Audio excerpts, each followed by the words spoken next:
Então, se a gente vai medir uma área, a gente precisa não só daqueles equipamentos de medição que a gente falamos, né? Do teodolito, do GPS, da estação total, da trena, porque lá no último encontro, né, lá do primeiro trimestre, a gente falou daqueles equipamentos de medição.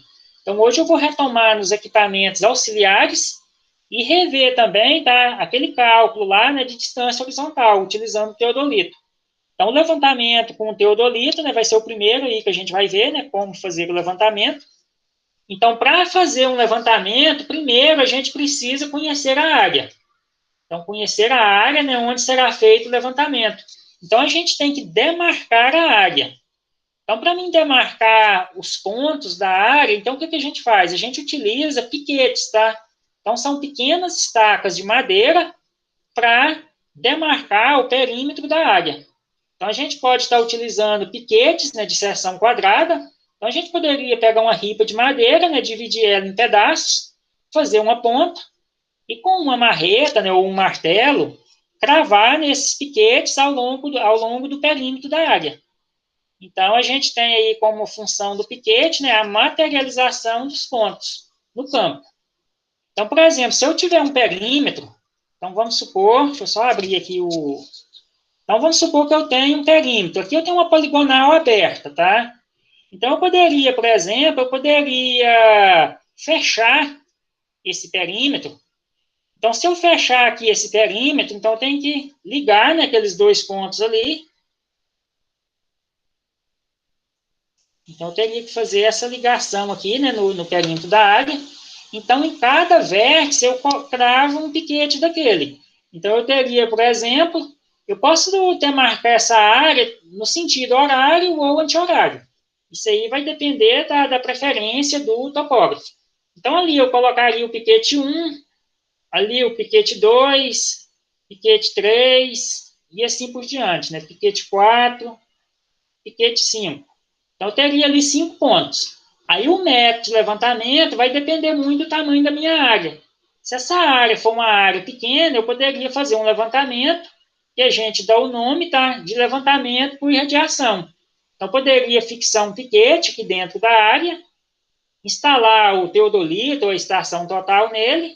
Aí eu poderia fazer o quê? Eu poderia visar, né, a direção do norte magnético, e a partir desse norte magnético, eu vou fazer o quê? Medir ângulos, né? Eu vou girar o equipamento, aí eu posso medir o ângulo até a direção do ponto 1, e assim por diante. Então, eu poderia fazer dessa forma. E aí, né, eu mediria a distância horizontal ali, né, entre o equipamento e o ponto 1. Aí, em seguida, eu giro o equipamento, né, até o ponto 2, e assim por diante. Então, faria uma visada no ponto 2, né, mediria o ângulo entre o ponto 1 e o ponto 2, mediria essa próxima distância, tá? A distância horizontal 2, e assim sucessivamente. Então, se a área tem 5 pontos, né, no perímetro, eu obteria ali, né, 5 triângulos, tá? Então, 5 triângulos escaleno. Então, esse esquema aqui é mais para a gente ter aí uma noção, tá? Então, do primeiro levantamento que a gente vai ver, né, que é o levantamento por irradiação. Então, voltando aqui, né? Então, a gente delimita lá os pontos no perímetro, e sobre o piquete a gente faz uma marcação, tá? Então, por que dessa marcação? Então, a gente pode utilizar um prego, pode utilizar um pincel, né? Talvez fazer lá um X ou uma bolinha de vermelho, porque quando a gente instala o equipamento, a gente vai instalar o equipamento exatamente centralizado, né, sobre o piquete, para evitar erro angular, tá? E junto ao piquete, a gente pode cravar uma estaca maior. Então, a gente tem um piquete, né, que é uma estaca de apenas 20 centímetros. Então, se a gente está trabalhando numa área de vegetação alta, talvez é necessário, né, a gente cravar uma estaca, para não perder, né, aquele piquete lá no meio da vegetação. E talvez a gente demarque uma área no sábado e vai fazer a medição na segunda-feira, né? E talvez uma área que tenha bovinos, né, pode acontecer, né, dos animais, né, arrancar algum desses piquetes. Ou mesmo se a gente estiver fazendo um levantamento num dia, não terminar e for continuar no outro dia. Talvez a gente pode perder, né, uma marcação lá dos pontos, tá, para continuar o levantamento no outro dia. Então, por isso que é importante a estaca, né, como de forma auxiliar, né, para facilitar essa localização dos pontos no campo, tá? Então, aí a gente pode utilizar estacas, tá, de diferente tamanho. Isso aí varia muito, tá? Aí vai ser de acordo com a vegetação ou com a disponibilidade material. A gente poderia utilizar também bandeirinhas, tá, coloridas. Pode utilizar, por exemplo, bandeiras na cor vermelha, laranja, amarelo, uma cor que destaca no meio da vegetação verde, tá? Ou da vegetação seca, né? Então, essas cores têm mais contraste, né? Tipo vermelho, laranja, o amarelo. Então, de longe dá para a gente visualizar, né? Exatamente onde está cada ponto. Isso facilita a localização dos pontos. Aqui é só um detalhe, tá? Aí da estaque, do piquete. Outro item, outro equipamento, né, auxiliar que a gente utiliza muito é a baliza. A baliza, ela é uma haste de ferro, tá? Normalmente ela apresenta cores alternadas, que pode ser branco e vermelho, vermelho e amarelo, em seções aí de 20 centímetros, a maioria delas está 20 centímetros, cada faixa dessa colorida, tá? Então, a baliza ela é um equipamento que tem uma extremidade pontiaguda. Então, essa extremidade pontiaguda ela é colocada sobre o piquete. Então, quando a gente vai medir um ângulo, então a gente coloca a baliza, né, exatamente no centro do piquete, tá? Então, na marcação que a gente faz no piquete. E aí, essa baliza, normalmente, ela é dividida em duas partes, tá? E essas duas partes, elas são rosqueáveis. Isso para facilitar o transporte. A baliza ela deve ser retilínea. Pode acontecer muito, talvez devido ao mau uso ou manuseio, dessa baliza ela empenar. Talvez ou até mesmo transporte, né, em carrocerias. Então pode acontecer dela ficar tortuosa e comprometer, né, a precisão do levantamento. Então é um dos cuidados que a gente tem que ter, né, de toda vez que utilizar uma baliza, observar, né, se essa baliza não apresenta, né, nenhuma tortuosidade. Outro detalhe importante sobre o uso da baliza. A pessoa que está fazendo a leitura, né, vamos dizer, numa luneta. Então, as visadas, elas devem ser feitas na parte inferior da baliza. Ou seja, deve ser feita na parte mais baixa da baliza. Por quê? Devido à inclinação dessa baliza. Então, se a pessoa que está manuseando a baliza inclinar ela um pouquinho que seja, então a extremidade mais alta. Então, se a visada for feita nessa extremidade mais alta, vai ter um erro maior. Então, se eu fizer a visada bem próximo ali do piquete, eu vou minimizar, né, o erro angular, né, do meu levantamento. Talvez um erro aí que daria lá, se eu visar na parte mais alta, talvez eu possa ter um erro lá de 1 grau, né, dependendo da posição dessa baliza. Então, se eu visar mais baixo, né, eu vou minimizar esse erro, tá? E aí, uma outra coisa que a gente vai ver depois, tá? Qual que é o erro máximo permitido num levantamento. Então, aí a gente tem um erro angular máximo. Então, se uma área ela tem que fechar 360 graus, por exemplo, 359 graus já seria um erro muito grande, né? Um erro de 1 grau. Então, esse erro, normalmente, ele é na casa dos minutos. Aí tem lá a equação, tá? Do erro máximo permitido, que eu vou apresentar depois, tá? Aí nos próximos encontros. Então, a baliza ela deve ser mantida na vertical, tá? Naquela mesma posição lá, né, vamos dizer, do zênite. A vertical, né, que passa pelo ponto topográfico, né, e também, né, pelo eixo do equipamento, quando o equipamento, né, é instalado nesse ponto. Aí a gente, para manter essa baliza na vertical, o que a gente pode usar? Que talvez a olho nu é difícil a gente perceber, né, se a baliza está exatamente na vertical ou se ela tem alguma inclinação. Então, a gente poderia utilizar esse dispositivo aqui, né, o nível de cantoneira. Então, o nível de cantoneira, ele tem a função, né, de manter a baliza, né, na vertical. Então, ele tem um nível, né, tem uma bolha. Então, essa bolha, ela tem que ficar centralizada. Então, para mim, ter uma certeza, né, então, dessa forma aqui, né, a pessoa que está manuseando vai segurar, né, encaixar esse nível de cantoneira na baliza, para ter uma certeza de que ela esteja na vertical. Então, aí ele vai certificar, né, que a bolha está centralizada. E esse nível de cantoneiro, ele também pode ser utilizado com a régua, tá? A mira falante, lá que a gente falou, né, nas medições de distância horizontal. Então, a forma de colocar a baliza, né, sobre o piquete seria dessa forma.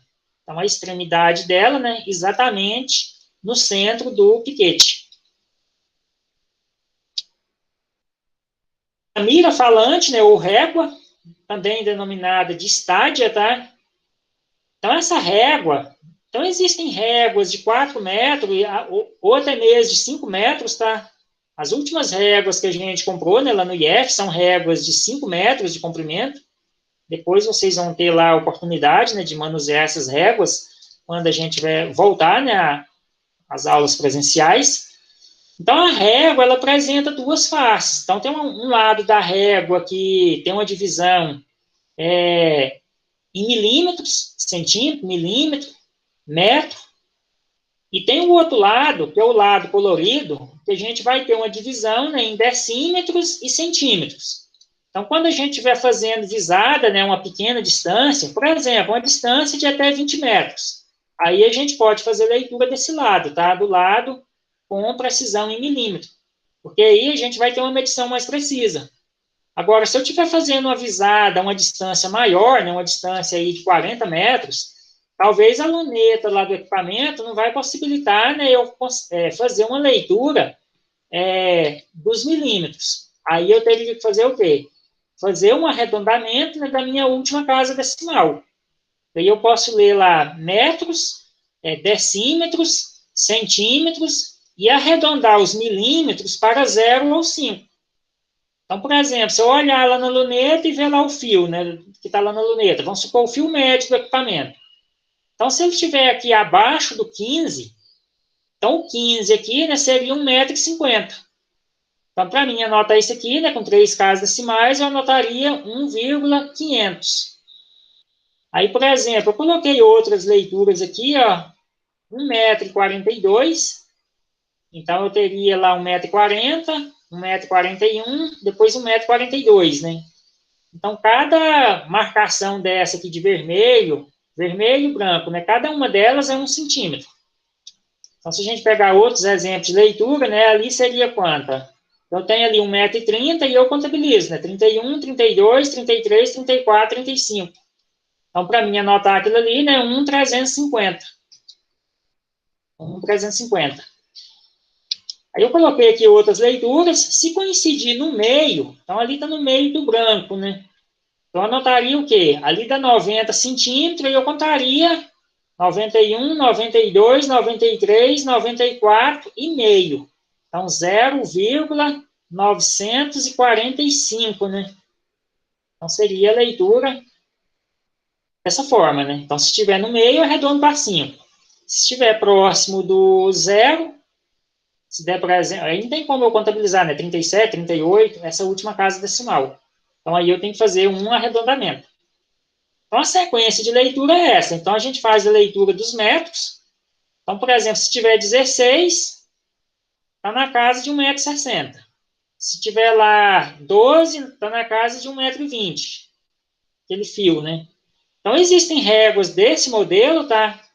Que indica aqui os decímetros. Então, 12 decímetros, né, seria 1,20 m. 17 decímetros seria 1,70 m. E existem réguas que traz o que? Traz uma marcação, uma bolinha, tá, de preto, indicando ali que está na casa de 1 metro. Então, por exemplo, ali eu tenho uma leitura de 1 metro, essa bolinha está indicando 1 metro, então está acima de 1,20 m, e aí eu contabilizo, né, quantos centímetros passou de 1,20 m.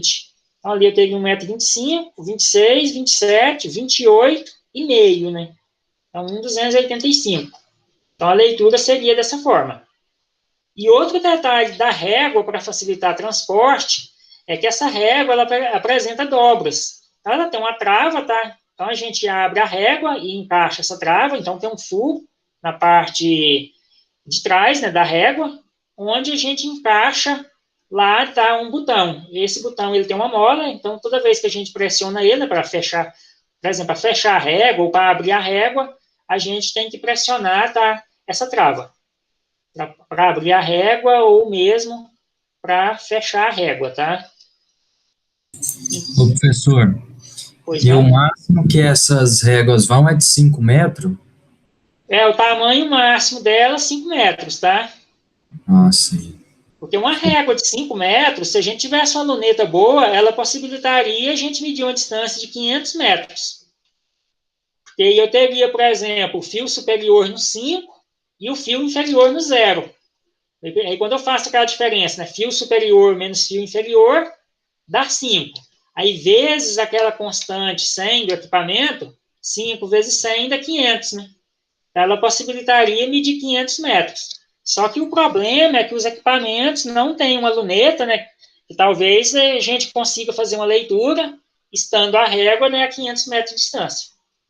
Então, normalmente a gente faz leituras aí, né, de no máximo 70 metros, né, com teodolito. Agora, com uma estação total, né, que aí a gente utiliza o prisma, ela possibilita, né, a gente medir distância de 300 metros, 400 metros, com uma boa precisão. Certo. Agora, com teodolita, aí tem essa limitação de luneta, tá? Aí, no máximo, aí uns 60 metros, a gente já tem dificuldade, tá, para enxergar a régua. Aí depende muito da capacidade da luneta, tá? De aumento das lentes da luneta. Certo. E são só alguns exemplos de leitura, tá? Esse aqui vocês vão ter que fazer na prática, né? Não tem como, de forma online, né, treinar isso aqui. Aqui é uma outra régua, tá? Uma outra imagem, tá? Com algumas indicações de leitura, tá?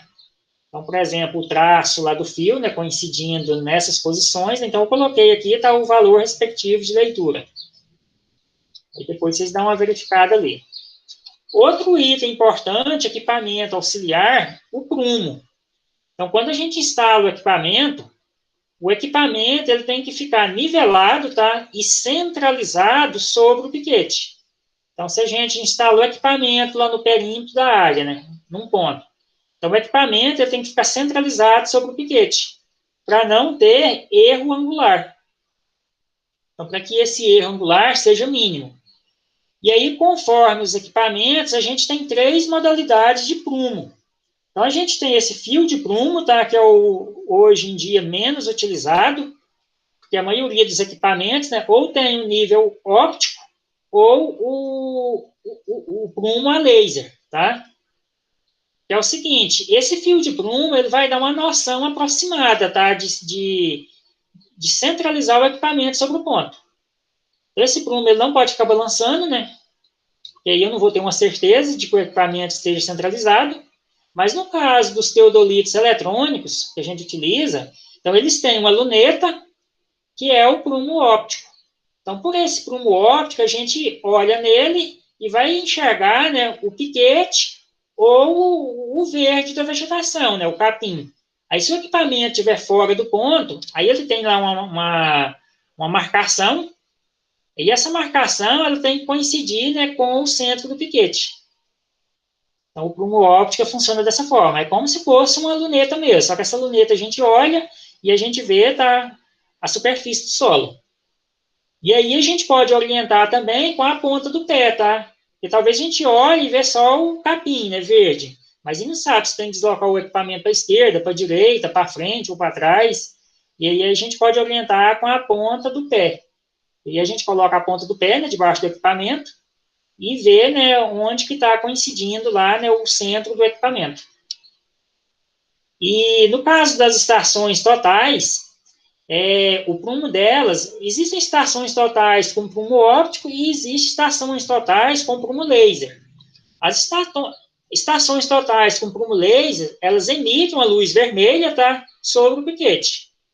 Então, se ela estiver fora do piquete, então é bem fácil, tá, da gente centralizar o equipamento.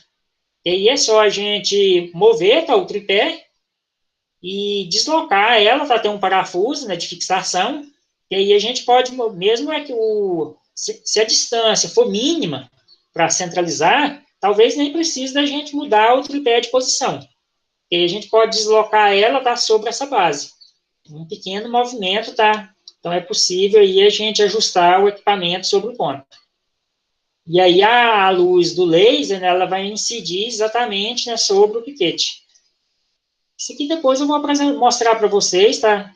Quando a gente for fazer a aula prática. Não precisa vocês se preocupar tanto em entender aí o como que é feita para colocar esse equipamento no prumo. A bússola, então, como a gente já falou de azimuth, né, anteriormente na disciplina, então, todo levantamento topográfico, então, se a gente vai elaborar um mapa, a gente precisa orientar o mapa, orientar o nosso mapa, né, as direções norte, sul, leste, oeste, quem que são os proprietários, né, que faz divisa no terreno, né, por exemplo, a nordeste, a sudeste, e assim por diante. Então, a bússola é um item indispensável. Então, no caso, a gente determina, então a bússola vai indicar, né, a direção do norte magnético, aí a gente coloca ela juntamente, né, com o equipamento, né, a luneta do equipamento, e a gente faz uma visada, né, exatamente nessa direção do norte para zerar o ângulo horizontal. E se a gente tem o equipamento zerado, né, na direção do norte, aí a gente vai girar o equipamento e obter, né, o primeiro azimuth para orientar, né, o mapa resultante, né, daquele levantamento. Então, a bússola, né, ela vai ser utilizada, né, para determinar aí, né, o norte magnético. Então, aquelas definições lá, né, de azimuth, então, o azimuth, né, seria o ângulo medido no sentido horário a partir do norte magnético. E varia de 0 a 360 graus, né.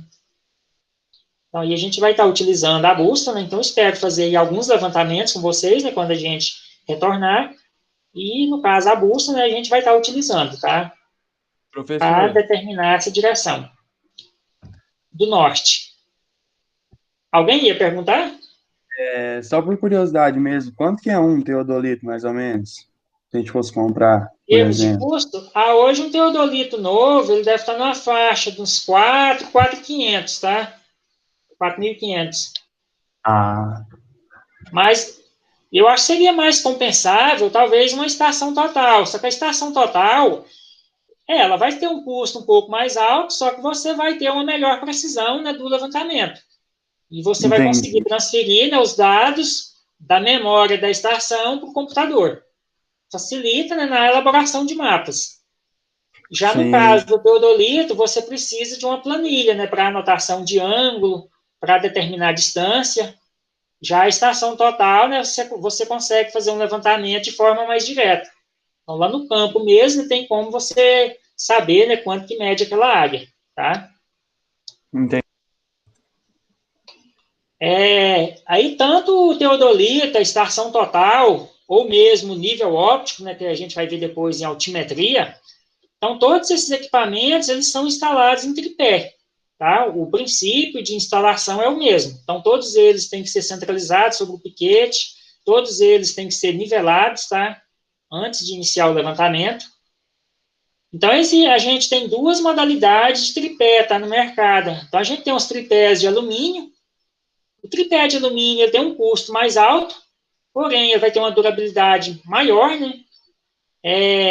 Já o tripé de madeira, com o tempo de uso, pode acontecer desse tripé empenar.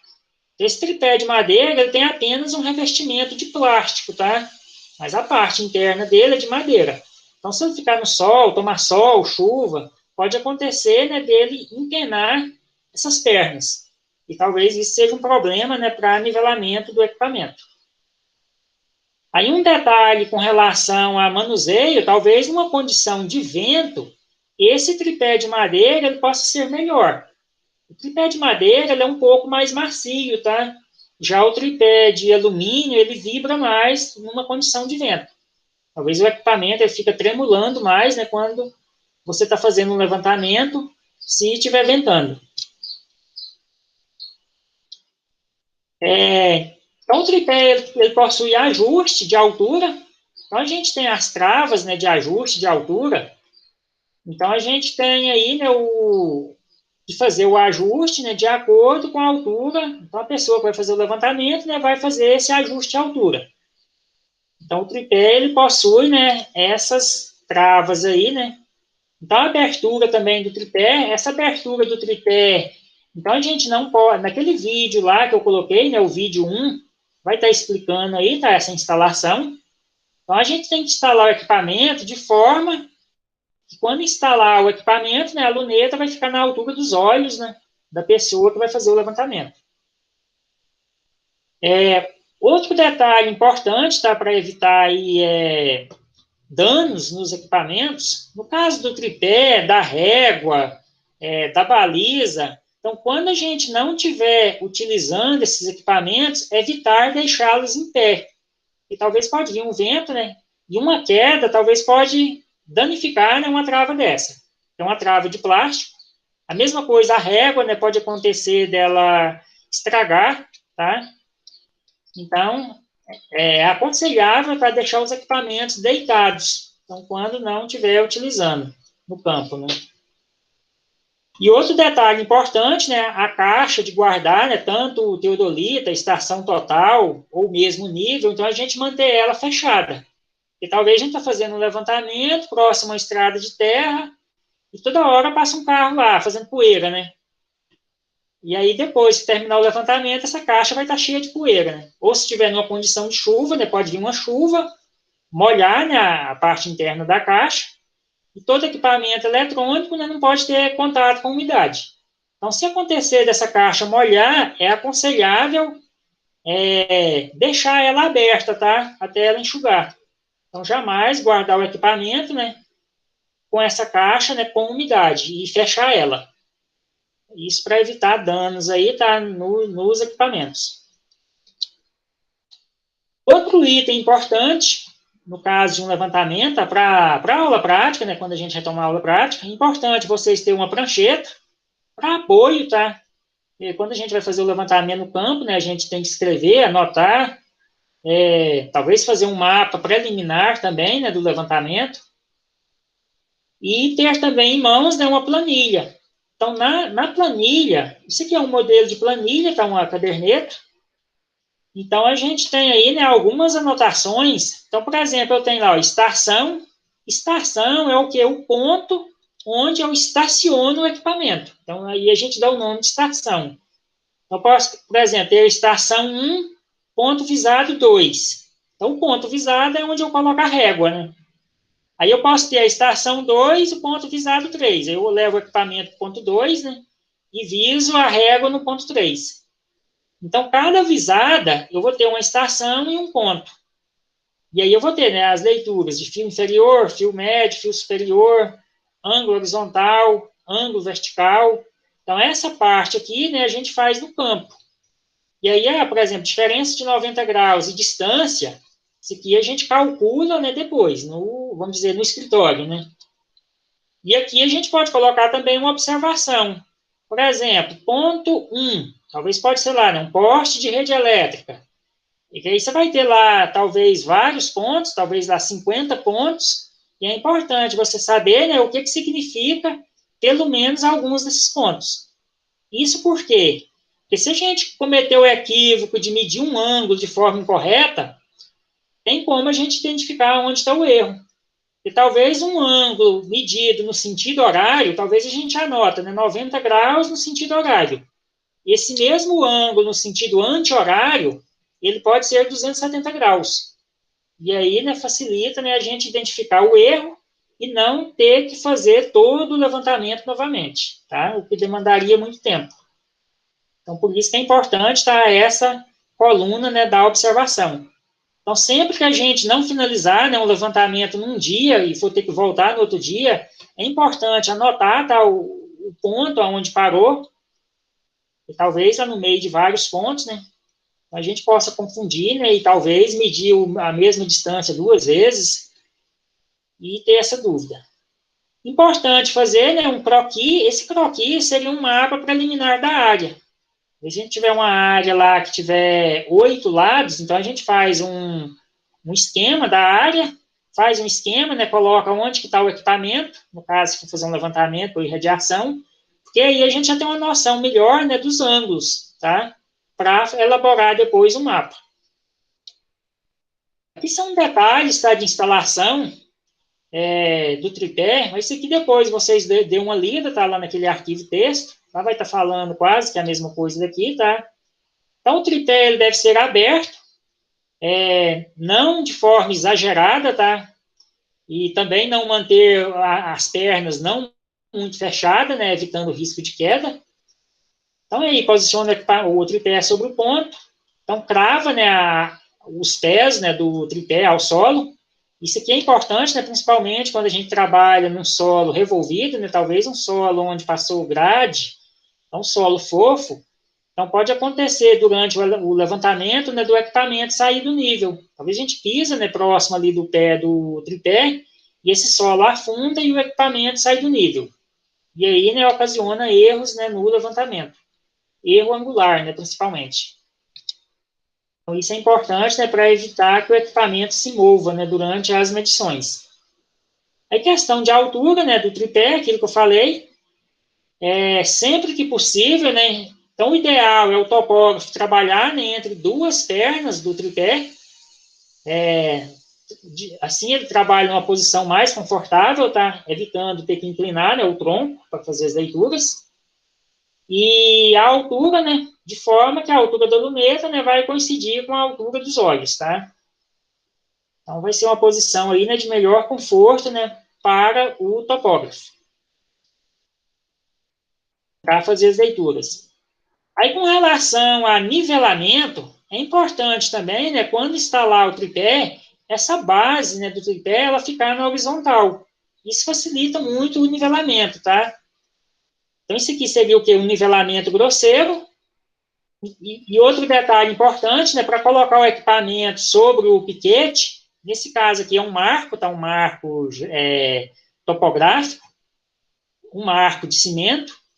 Então, o parafuso, né, de fixação do equipamento, esse parafuso ele é rosqueável e ele tem um orifício no meio. Então, se a gente olha nesse orifício, a gente vai ver o piquete, né? Então, a gente pode utilizar ele também, né, de forma auxiliar para centralizar o equipamento no piquete. E assim a gente vai enxergar o ponto, né, e a gente vai conseguir nivelar o equipamento de forma muito mais rápida. Isso aqui é uma questão de treinamento, tá? Talvez inicialmente vocês possam ter lá uma dificuldade, né, em nivelar o equipamento, mas depois que vocês nivelam o equipamento umas 4, 5 vezes, vocês vão ter muito mais facilidade. Já coloca lá o tripé, né, e já sabe exatamente, né, onde, se o equipamento está fora ou não do piquete, né. Esses aqui são alguns detalhes, tá? Questão de manter, né, essa caixa fechada, né? Então, essa caixa a gente dá o nome de estojo, tá? Essa caixa de guardar o equipamento. E aquilo que eu falei, né, de manter fechada, né, no campo, para evitar problema de umidade e poeira, né, no caso. A fixação, né, sempre que for fazer a fixação, então você vai utilizar, né, uma das mãos para na alça de transporte e com a outra mão, né, rosquear o parafuso da base de fixação. E a questão da centragem, né, para centralizar, né, o equipamento sobre o ponto, aquilo que eu falei, então a gente pode utilizar o fio de prumo, o prumo óptico, né, que é a luneta, que tem o equipamento, ou então pode utilizar o prumo laser. Então, nos equipamentos com prumo laser, então o teclado ele tem uma opção, tá, de você acionar o laser. Então, ele vai projetar, né, uma luz laser, uma luz vermelha, tá, sobre o piquete. Então, aqui são alguns detalhes, isso aqui a gente já falou, né, questão do prumo. Então, no caso do prumo laser, né, a luz laser, ela tem que, então aqui está fora do ponto, né, ela tem que ficar exatamente, né, no centro, que no caso é um marco, né, bem no centro do ponto, ou do piquete, né. E a questão do nivelamento, o ajuste de altura, então essas travas também a gente pode utilizar elas, né, para auxiliar no nivelamento, porque talvez a gente gira lá o parafuso calante, gira ele todo, talvez lá, né, acaba a opção, né, de girar o parafuso calante e o equipamento continua desnivelado. Aí a gente pode utilizar, tá, erguer ou abaixar cada um dos três lados para fazer o nivelamento. o nivelamento grosseiro, né, que a gente fala, então seria esse nivelamento, né, do tripé, da base do tripé, por meio dessas travas.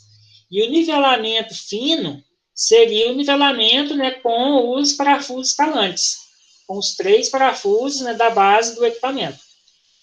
Então, o nivelamento fino, a gente vai verificar o quê? O nível, então o equipamento ele tem um nível, tá? Normalmente são 2 níveis, então tem um nível circular e um nível tubular. Então, para a gente ter o equipamento nivelado, a bolha ela tem que ficar centralizada, tá? Dentro, nesses níveis, tá? Tanto o circular quanto o tubular. Existem equipamentos mais modernos, tá? Que tem um nível digital, tá?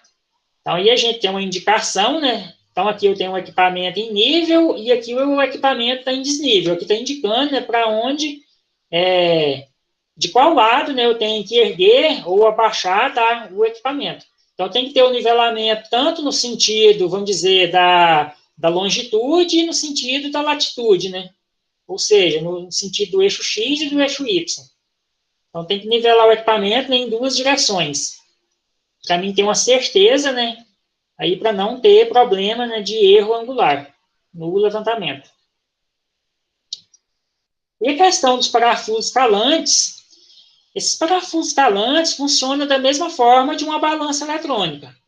Então, por exemplo, se a gente vai nivelar uma balança, a balança eletrônica também ela tem esses parafusos calantes. Então, normalmente, quando a gente gira no sentido horário a gente ergue aquele lado, e no sentido anti-horário, a gente abaixa aquele lado, tá? Aí a gente tem que ver, né, de qual lado está a bolha. Então, se a bolha estiver do lado mais alto, a bolha ela vai estar do lado mais alto, então aquele lado a gente tem que abaixar, ou erguer o lado oposto, tá? Então, aí é só um detalhe, tá, de sentido de giro. Então, o horário a gente ergue, qualquer um, né, desses 3 parafusos calantes, e se a gente gira qualquer um deles no anti-horário, a gente vai estar abaixando aquele lado, né, do que está o parafuso. Outro detalhe importante aqui agora na luneta do equipamento, isso aqui é uma imagem interna do equipamento, então a gente tem que fazer também um ajuste do foco, tá? Na luneta. E a gente vai ter lá os fios, então os fios estadimétricos, né? Tem um fio vertical e 3 fios horizontais. Então tem um fio inferior, fio médio e o fio superior. Então, se eu olhar na luneta e não conseguir enxergar esses fios, é porque o equipamento precisa de ter o foco ajustado. Aí o equipamento ele tem um parafuso, tá? Que a gente gira para ajustar esse foco. Então, a gente ajusta a focalização, né, dos fios para depois ajustar o foco da imagem. Porque talvez a gente está enxergando os fios, mas não vai estar enxergando a régua, né? Aí eu tenho um outro parafuso lá que a gente gira, que depois eu vou ter que mostrar para vocês, isso em aula prática, né? Para fazer, né, a focalização, né, da imagem. Porque talvez a imagem ela vai estar embaçada, né, sem nitidez, e a gente não consegue fazer a leitura na régua. Então tem que ver esses fios, né, de forma bem nítida, e a imagem da régua também, né, de forma bem nítida, para fazer a leitura. A gente poderia, por exemplo, fazer essa focalização, né, por exemplo, numa superfície clara, né, como o azul do céu, mas sempre ter o cuidado, né, de não fazer visadas na direção do sol, para, né, não comprometer, né, a visão. Aí é um dos cuidados aí que a gente tem que ter, né, de não realizar visadas, né, na direção do sol. Então, isso acontece muito, né, por exemplo, horário de manhã ou à tardezinha, de coincidir, né, alguma visada na direção do Sol. Então, essas visadas que coincidirem, né, com a direção do Sol, então a gente poderia fazer elas, né, em outros horários. Tá? Outro detalhe que também pode acontecer, né, quando a gente fala de visada, quando a gente utiliza uma luneta, quando a gente utiliza uma luneta, a gente faz visada com um olho apenas, né? Então, a gente pode utilizar o olho esquerdo ou o olho direito. Então, se a gente utiliza um dos olhos, Então, se a gente vai fazer o levantamento, a gente vai fazer ele todo com o olho esquerdo ou todo com o olho direito, para evitar o que a gente chama de paralaxe. Essa paralaxe seria um deslocamento aparente de um objeto em relação a um referencial. Então, por exemplo, eu teria um deslocamento da régua em relação aos fios estadimétricos, né, do meu equipamento. Então, por exemplo, se vocês colocarem aí o dedo na frente da tela do computador de vocês, ou do celular. Então, se você fechar o olho direito e observar aí a mão de vocês com o olho esquerdo, vocês vão ter uma noção de posição dela. Agora, se vocês fizerem o contrário, né, observar ela com o olho direito, fechar o olho esquerdo, vocês já vão ter o quê? Uma visão diferente, né, uma posição, né, ou um deslocamento aí, né, da mão em relação à tela do computador. Tá? Então, isso a gente dá o nome de paralaxe. A mesma coisa acontece nas visadas. Né? Se eu fizer uma visada com o olho esquerdo, talvez eu vou fazer uma leitura na régua. Se eu fizer com o olho direito, eu já vou fazer outra leitura. Então, nessa imagem, nessas 3 imagens aí, o que a gente pode observar? A imagem A é uma imagem sem foco. Então, está faltando aí, né, ajuste do foco para conseguir, né, enxergar. Tem um banco de madeira, né, atrás, aí nessa imagem. Então, a imagem ela está sem foco. Então, se fosse uma visada numa régua, a gente não conseguiria fazer leitura. Eu teria que ajustar o foco aí, né, da minha luneta. Já a imagem B, eu já tenho uma imagem com um foco melhor. E aí eu tenho o fio vertical, aí tem tipo acho que uma árvore, né, atrás. Então, esse fio vertical, né, coincidindo exatamente na árvore. E já na imagem da direita, eu tenho um pequeno deslocamento, onde está indicando essa seta, da árvore em relação ao meu fio. Então, se eu estiver fazendo uma visada numa baliza, eu teria aí, certamente, né, um erro angular. Então, se eu fizer, por exemplo, zerar o ângulo usando o olho esquerdo, depois fazer a leitura, gira o equipamento, né, e faz a leitura com o olho direito. Então, eu estou tendo aí um deslocamento da imagem em relação, né, ao fio vertical. Então, a paralaxe é isso, tá? Esse deslocamento aparente, né, do objeto. Dúvidas até aí, pessoal? Não, não tem não. Tranquilo. Não, Mas beleza. tranquilo. Eu vou só apresentar aqui agora um exemplo, uma revisão rápida aí, tá, do que a gente viu lá no finalzinho do primeiro trimestre. Então, se a gente faz as leituras na régua, né, na luneta, então, para medir distância horizontal, então essa é a equação lá que a gente viu, né, da distância horizontal. Então, a gente vai fazer leitura, né, nos 3 fios. E, na verdade, eu poderia fazer só em 2. Só que quando eu faço a leitura só em 2 fios, eu não tenho a certeza de que as minhas leituras estejam corretas. Então, se eu fizer a leitura do fio médio, eu teria como, né, conferir se essa leitura está correta. Porque o fio médio é o que? A média aritmética, né, do fio inferior com o fio superior. O fio inferior mais fio superior dividido por 2. Então, se eu fizer uma leitura fio inferior, vamos supor 1 metro. Aí, se eu fizer o fio médio, 1,20 m. Aí, o meu fio superior teria que dar o quê? Então, se do inferior para o médio deu 0,20, né, de diferença, do médio para o superior também tem que dar 0,20. Ou seja, eu teria 1,40 no superior, 1 metro no inferior e 1,20 m no médio. Então, eu poderia fazer isso aqui, né, aplicar a média, né, calcular a média do inferior com o superior, né, para ver se a minha leitura está correta ou não. Aí a gente tem o cosseno de alfa, né, que é a diferença de 90. Então, se a minha visada der, por exemplo, 89 graus, aí o meu alfa aqui seria 1 grau, né, a diferença, eu faço 90 menos 89. E aí eu aplico, né, cosseno de 1 grau, né, a diferença de 90, eleva ao quadrado. Aí eu multiplico, né, pela constante 100, né, do equipamento, vezes a diferença entre os fios, né, superior e inferior. Então, só para a gente relembrar, vamos ver aqui esse exemplo. Então, aqui a gente tem o quê? Uma visada morro acima, né? Vamos dizer assim. Então, essa visada aqui, ela é uma visada ascendente. Então, eu tenho aqui um ângulo vertical menor que 90. Se a visada fosse morro abaixo, eu teria uma visada descendente, com ângulo vertical maior que 90.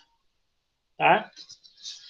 Então, considerando essa figura, eu tenho aqui as leituras de fio, e foi dado aqui, ó, no exercício, determine a distância horizontal e a distância inclinada, sendo o ângulo vertical igual a 89 graus, 35 minutos e 40 segundos. Eu tenho que fazer a diferença de 90, né? Então, vou fazer 90 menos 84. Aí vai usar lá as aspas, né, da calculadora. Então, vou dar aqui um print nessa imagem. Então, vamos só calcular aqui, ver quanto que vai dessa distância horizontal. E aí, a gente vai fazer a distância inclinada, tá? Do ponto que está o equipamento até o ponto que está a régua. E a distância inclinada, ela vai ser o quê? Ela vai ser uma hipotenusa, né? Do meu triângulo retângulo. Tá? Então, a distância horizontal, ela vai ser o cateto adjacente. Eu tenho aqui o ângulo alfa, né? A diferença de 90. Então, eu tenho o cateto adjacente, a distância horizontal. E a minha distância inclinada vai ser a hipotenusa. E aí, eu posso usar o quê? A função cosseno, né? Para um triângulo retângulo. Então, se eu considerar ali um triângulo retângulo, eu vou ter ali um ângulo reto. Tá? Então, vamos ver aqui agora, né, quanto que vai dessa distância horizontal. Vamos voltar aqui no nosso software aqui, né, para escrever aqui um pouco. Deixa eu só apagar aqui, desativar aqui essa régua. Vou apagar aqui essa figura, né.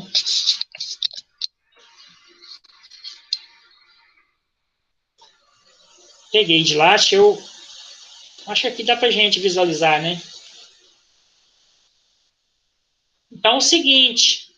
Então, a distância horizontal, vou só escrever aqui, né. Então, a distância horizontal, como que a gente pode calcular ela? Então, eu teria que fazer ali, né, o ângulo alfa. Então, o meu ângulo alfa seria quanto? Então, se eu pegar 90 menos 84, não sei se o pessoal está aí com as calculadoras, quanto que dá essa diferença de 90, hein? Vou só fazer aqui rapidamente na calculadora.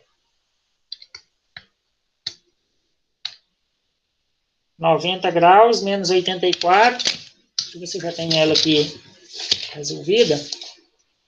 Então, vai dar uma diferença de 90 de 5 graus. Então, vai dar 5 graus.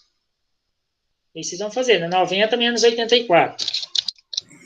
Então, 5 graus, 24 minutos e 20 segundos? Isso, 24 minutos. E 20 segundos. E 20 segundos, né? Isso. Aí, se eu calcular a distância horizontal, deixa eu colocar de cá aqui, né? Porque ali o espaço está meio limitado. Então, a distância horizontal vai ser o quê? Então, DH igual, né? 100 vezes fio superior, né? 1,22 menos meu fio inferior 0,0580, né? Então, posso colocar 0,58 vezes, entre parênteses, cosseno, né? De 5, 24, 20. Fecha parênteses, eleva ao quadrado, né? Fazem essa conta aí para ver quanto que ela dá. Vamos ver se o pessoal vai acertar. Distância horizontal. Ó, vocês vão obter 63,43, tá? Metros. O pessoal conseguiu obter isso aí? Sim, bateu certinho. Então, a distância horizontal é essa. Agora, se eu for fazer a distância inclinada, como que eu faço a distância inclinada? E como eu falei, né, a distância inclinada ali na minha imagem, então vai ser a hipotenusa, né? Eu vou só arrastar aqui. Ô, professor, puxar aqui a...